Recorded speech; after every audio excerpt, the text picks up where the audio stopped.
So you've got your Olympic gold medal award-winning building. It's been Energy Star LEED building. It was designed as LEED building, LEED certified.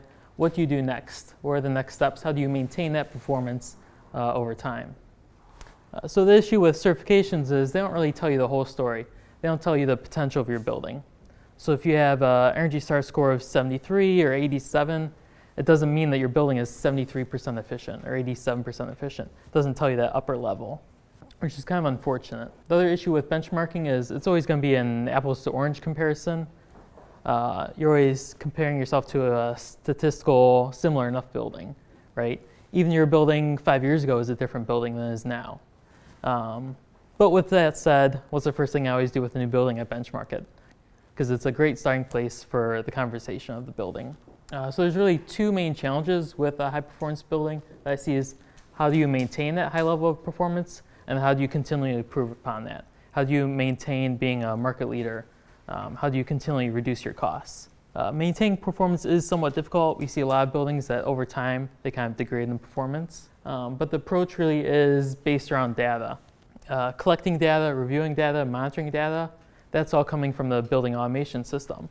And it's really, really powerful in how you review the building's operations.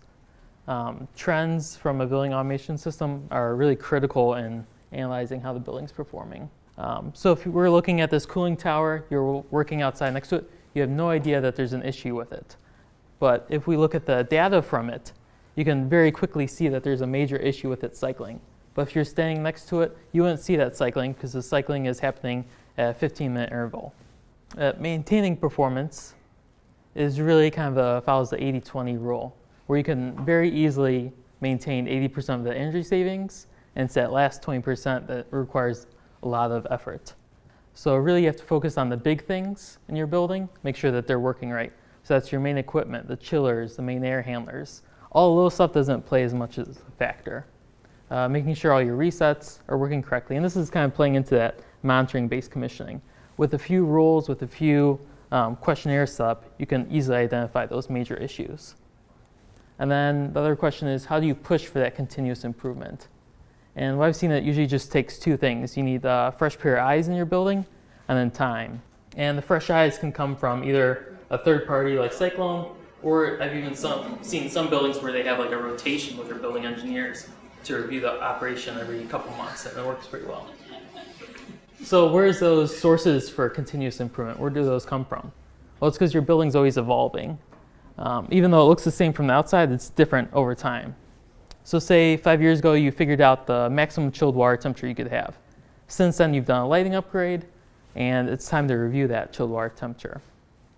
So I'm going to be talking about two buildings I'm working on right now. These aren't actually them, so don't get worried. They are already high performing. Energy Star scores over 80, approaching 90. LEED certified as well. One is platinum, one is silver. And I'm kind of going to be talking about some of the things that we found, some concrete examples. So for their first one, they have a data center. They were supplying constant 42-degree water. I recommended very minimal chilled water temperature reset, very minimal, just see how it works, see if they enjoy it. They implemented it, and then afterwards we were looking at the data, and you can kind of see those blue dots are what's happening with the chilled water afterwards. It's not following that reset at all, which is kind of surprising to me at first. But what that showed us is they had no temperature complaints this whole time. They were before at 42, now they're at 46 with no issues. So that really started to change the building engineer's mindset of what my building can handle. Same thing with hot water. They were supplying 150-degree water year-round. And they had these really nice condensing boilers, very expensive.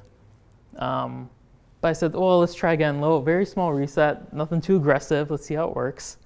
And again, they left the boilers in the hand at 100 degrees. And 100 degrees was fine for a lot lower than they thought they could ever achieve. And those condensing boilers really like that low temperature, so it worked out really well for them. And then also in that same building, they had a entire floor that was empty for like a future build out. But when I was walking through the space, I noticed it's heated. And I asked the chief engineer why, and he said he likes to do his afternoon walks through there. It's like, that's fine, walking is good. He's since retired. While we were working on the project, we're like, all right, let's drop that down to 50 degrees. And that was a pretty big savings because there's a whole entire floor that only he used. For the second building, this is kind of a case where fresh eyes really come in handy and you immediately see an issue. So from the beginning of operation, these are heat exchangers at the building. They were missing control valves on the top side. So basically mixing hot and cold water, which is kind of a big no-no. In that same building, kind of over time, you see complexity added to buildings. So this is the economizer control criteria. So to bring in that fresh, cool outside air. Over time, they kept on adding these different criteria. If below this, if greater than that. And essentially, they were never economizing because it was too complicated. And they never saw that. With that same building, this winter, we'll be looking into what's the minimum temperature setback we can go to. Now that we're collecting that data, now that we have time to review it, we can actually figure out what that minimum temperature is and really solve one of the chief engineer's greatest questions. So basically for these buildings, I kind of cherry picked some kind of simple examples, but these are already very high performing buildings and they had these very simple problems that were easy to resolve. And really just took some fresh eyes and some time to review them. So those are the next steps for your high performance building.